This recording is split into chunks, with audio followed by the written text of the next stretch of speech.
Hello, and welcome to the Roost News, the place for all things volunteer.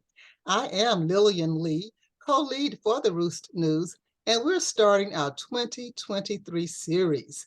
This podcast is for staff and volunteers of AARP, where we give you stories, pertinent information that you may use in your state with volunteer staff. And volunteers, you can always ask the staff members about a particular program that you've heard that maybe you want to duplicate, replicate, or whatever that's important to you. Today, we have a very special guest with us, Donna Ginn. And Donna is very special because she's doing an important work for AARP. The Becoming a More Inclusive Volunteer Training is going to be the topic today. But before we get to that topic, I want to turn it over to Donna. Ask Donna to share a little background information, how long you've been volunteering with AARP, and anything else you'd like for the volunteers and staff to know about you, Donna. All right. Good afternoon, and thank you so much for that introduction, Lillian. I am Donna Ginn, and I am the immediate past state president for Florida for AARP. I have been volunteering for 6 years. I'm really going into the seventh year, and it's been a lovely journey, quite frankly. I've met some wonderful people, and I will continue to volunteer as I'm doing now with this particular program. I am a native Ohioan, and I've been living in Florida now for almost 30 years. Hard to believe, but that's where I've been. I love waking up to the sun, and as you can see from this backdrop, I kind of like the ocean too. Yes, So yes. that's about who I am and Okay. my volunteer. Anything else I need to? No, that's really great. And we thank you for all the volunteer hours and minutes and days that you have put with AARP. And we look forward to your continuing to be a volunteer with AARP. The Becoming a More Inclusive Volunteer training is to me, a very important training segment for the Office of Volunteer Engagement.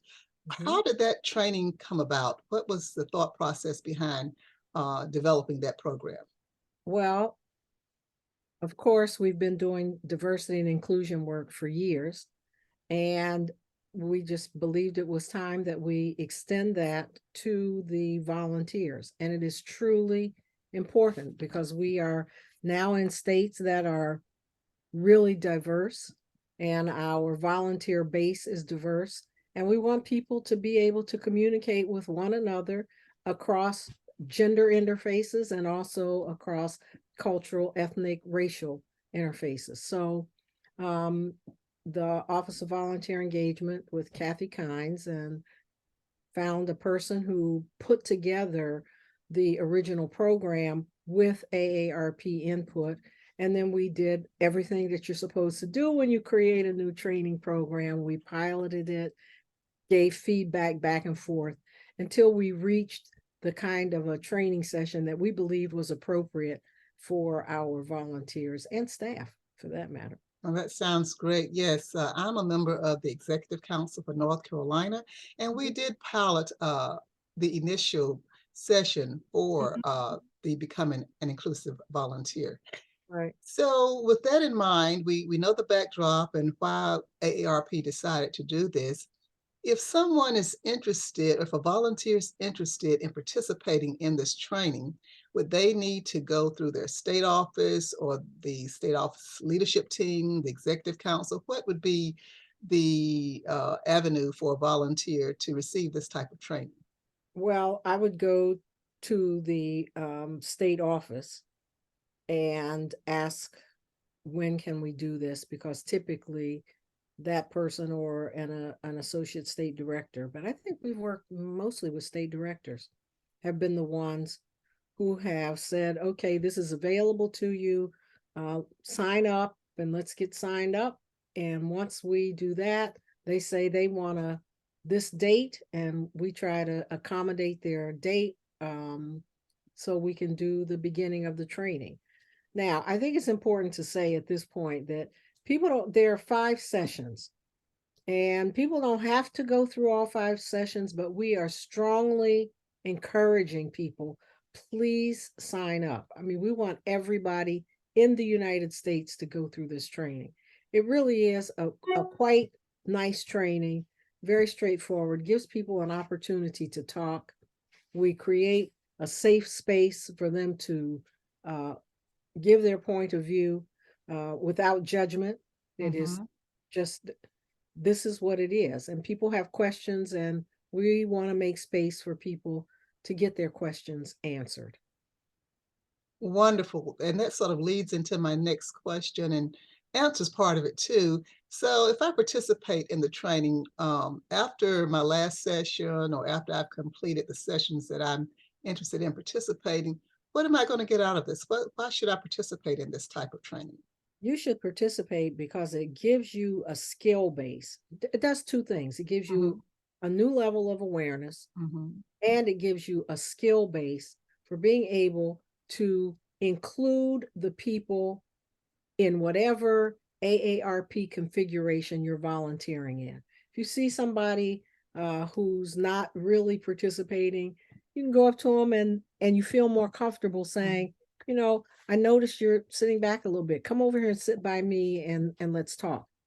And if they happen to be a person of a different race, a different ethnic background, they feel a little more comfortable getting up and doing that.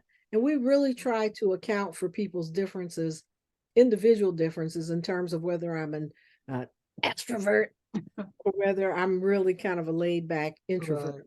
Right. But it gives people the confidence to make those connections. And so that's the first thing, just to make the connection. Then after making the connection, as you begin to work together on projects, and you know this as well as anybody, you know, there can be conflict. I mean, you're trying to form a little group and there can be conflict as you move along, but you don't feel that you don't have a way to solve the conflict and get on with achieving the goal that you have set for yourself. Just creates a different tone and atmosphere in AARP team meetings. Great. So you say team, so the training is geared towards teams or groups of individuals that come together, or can you do it on an individual basis? You can do it both ways. You can do it on an they can sign up. They don't have to be a contiguous group all the time. So they can have different individuals join. We would like even staff to join. Yes. If so desired. Okay. But yeah, this is something that I do for a living. Okay. And I've done it for more than 40 years.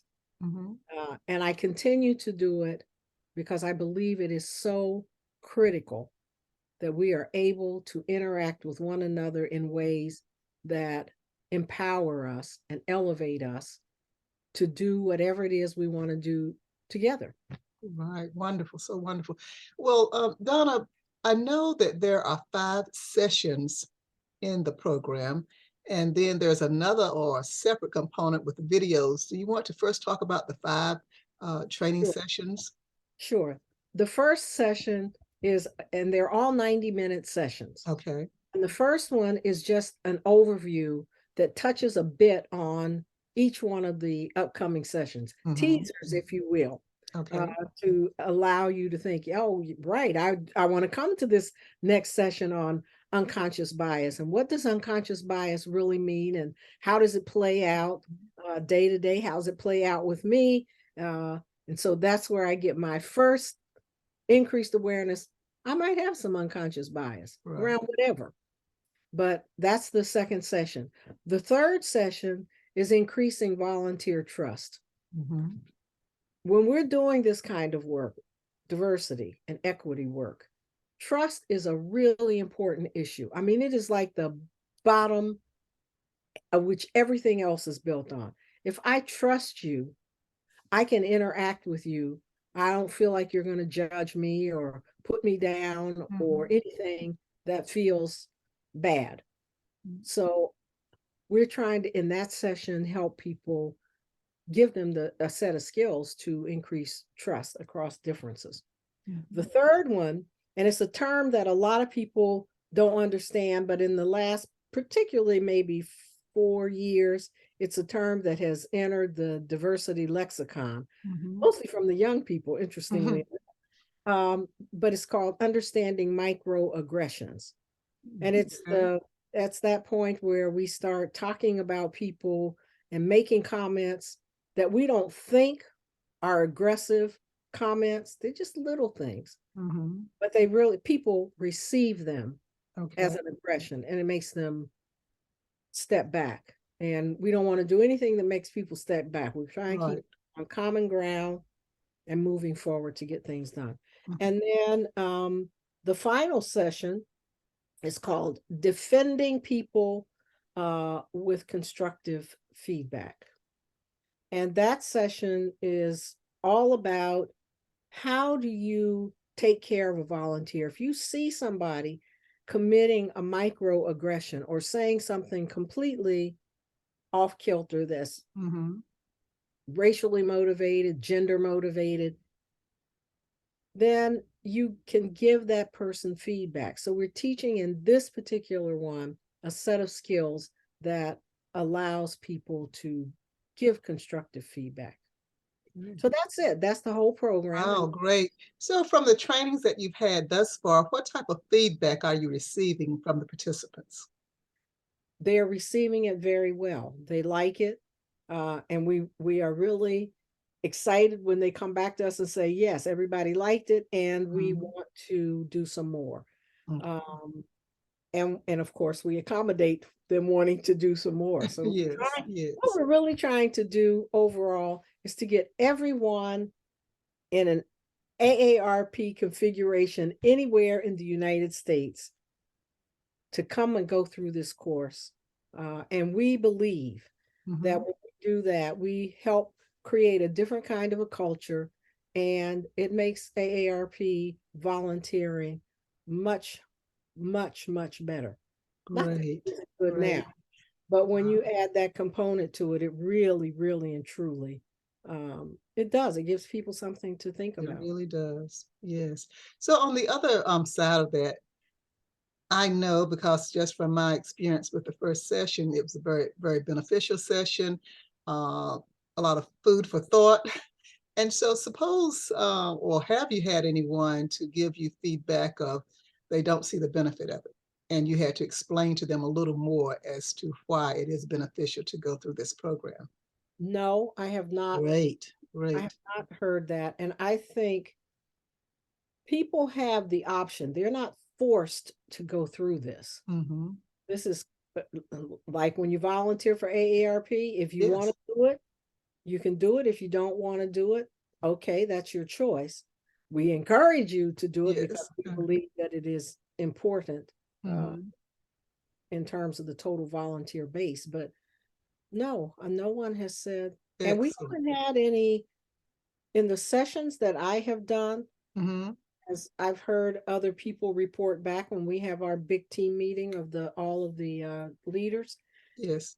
um, we haven't had anybody push back on us to say they didn't think the training was worthwhile. Excellent, excellent. People And will yeah, go ahead. I was going to say, I think that gives credence to what the facilitators are doing, and that you are doing it in a manner that you're making the participants feel comfortable, and so they're enjoying the session and not regretting that they're participating in it. So that's a good feedback for the facilitators. Yes, yes. We feel pretty good about doing it. I won't say Mhm. pretty good. We all feel good about doing Right, right. it. We wouldn't continue to do it. It Great. yeah. Okay, that's wonderful. Well, let's talk a little bit. I know that there are some videos available also. Can you share the purpose of doing the videos too? Well, if people do not have the time to come on and do 90 minutes, they Mhm. can go to the volunteer portal and they can find videos that address all of these topics, and they can do it at their own pace and leisure. So I would encourage that too. But I think the benefit of coming together and doing the sessions with other people is that Mhm. you get to hear where different people's thinking is at any Yes. point in time. and it builds a greater sense of camaraderie, particularly if you do it as an intact group of volunteers. It creates another level of camaraderie. And when I say level, I mean it just people begin to feel differently, open up more, Okay. and engage with one another in ways that are really helpful, beneficial to doing the volunteer work. Wow, that's a lot. I know you all spent a lot of time developing the training sessions, Mhm. and I'm thankful that those sessions are out there because I agree with you in that they are needed for volunteers and staff. Mhm. What other information would you like to share with the volunteers and staff who are listening about this particular training session? Two things. One, in the overview, they don't have a lot of time to talk and respond Hmm. because we're covering all sessions in 90 minutes. Okay. So I want people to get that overview, but I really and truly want them to come and do the rest of the sessions Okay. because I am a firm believer that if we do this work, that what we end up with over time is kind of like a wave. Just think we can think of a wave going across the US. Mhm. It will build a different kind of volunteer interaction Right. and hopefully open people up. And as we bring new volunteers on board to our various groups, Hmm. they will feel that. They will feel that culture of, wow, I'm I'm included. I feel included. And there are people around me. So other than that, you can see I'm really kind of passionate about this. I Yes, really yes. want people to do this. It's just wonder. I mean, it really is. So with the 90-minute sessions that you present each time, is there homework attached to that or do There they? is. There Okay. is a workbook that they go through as we're doing the training, and we Mhm. stop and give them time to do that. Just one little tidbit. We ask them to find an accountability partner. Okay. For that term, Yes. people, accountability partner, someone that you trust and Hmm. that you can bounce your questions off of about each of these different topics. Yes. Unconscious bias. For example, geez, do you see me doing anything that looks like I'm biased toward this person or that I have some kind of racial or gender animosity? Am I Hmm. coming across like that? And that accountability partner is someone who will tell you, well, yes, I see you with this kind of behavior. And behavior is the key word here. Hmm. I see you with this kind of behavior, or no, you're doing good. And here's the behavior I see you doing that really says that you're including people and you project this sense of equity Hmm. dealing with other people. Yeah. So yeah, Great, great. Well, when you use the word equity, what do you mean by equity? okay. There's you have to compare it, right? Hmm. There's equal Hmm. and the graphic that we show people, we have three people on one side, all standing on a box looking over a fence. Hmm. Well, one person is a very tall person. Hmm. One person is not very tall, but can see now over the fence to watch the plane that's going on. Well, the third person is in a wheelchair Hmm. and putting them on a box. How do you put them on the box? You need the ramp to put them up. So that's that. Okay. Equity is making sure that the box size fits the person, Great. Great. not Excellent. the other way Excellent. around. Mm-hmm. And I think that's important as the listeners listen to you talk about this particular program, because just to give them a little background as to what they will receive when they participate in the training. So you talked about equity. You want to give just a little bit more about diversity? Well, diversity, we are diverse. Hmm. We're diverse because we are different genders, we're different races, we're different ethnicities, we're different ages. And all of those have their own little cultures. Mm-hmm. When we come together, that is diversity, difference. Mm-hmm. That is all diversity means, difference. Right. And equity is what I just explained. And inclusion Mm-hmm. is making sure that you either look at your processes in your groups to make sure that people are being included. You know, you don't just come in and say, okay, meeting to order, and roll it. People need time to get into the meeting, Mm-hmm. and they need time to engage at some level. And you might have people who are coming in, they've had a bad day, they have a medical issue they're dealing with, and they might be in some pain. So you can do something as simple as going around the room and do what we call a check-in. Mm-hmm. How are you doing today? And you can do it in any number of ways, but you could put a little graph up and say, okay, on a scale of 1 to 10, how you feeling? And you put that, and then people can see, and that gets you started.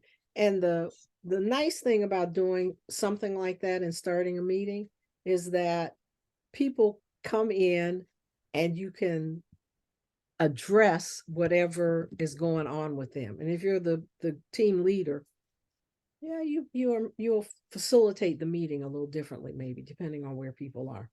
Right. So that's Wow. Yes, yes, you have given us a lot of information in a short period of time, but it's very heartwarming to know that this particular training session is available to all volunteers and to staff.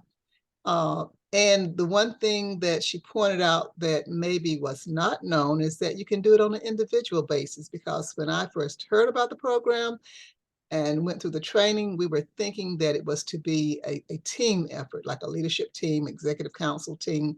But those who are not involved in a team approach for AARP, you can also do it on an individual basis. And based on what Donna has said, all you do is contact your state office, let them know that you're interested in the Becoming a More Inclusive Volunteer training. And Donna and her colleagues are welcoming you, wanting you to come and participate in the training. I know they've done a lot of background work before they dived into actually presenting the sessions. And it is going to be very beneficial for you, volunteers and staff, to go out there and receive the training. Receive the training and then share it with other volunteers. That's another important component, is to share that information that you've received. Let others know that maybe a little hesitant, that no, this is what you need to do. And once you complete the program, you will feel so wonderful that you feel more comfortable in communicating with all people. People. So Deborah, last time, any other questions, any other comments? Yeah, I do. You said it, but I want to put a title to it. Okay. Be an ambassador for this program after Yes. you go through it. And that way more people will be attracted to coming. And the other thing I want to say is I want to put a plug in for my fellow facilitators. We are an extraordinary group of women, I must say, who have decided that we're willing to take our time to do this. And they're all just great folks, absolutely great folks. You will enjoy anyone who facilitates your group. Thank you, thank you, thank you. And Donna, we might circle back around to you again this year, at the end of the year, and maybe you can give some feedback as to how the sessions have been going. And we would appreciate coming back to you at a later time. Thank you so much, Donna. We appreciate you taking time out of your schedule, and continue to enjoy what you're doing. And I can tell you're loving every minute of it. So thank you so much. Take care. Bye-bye. Bye-bye.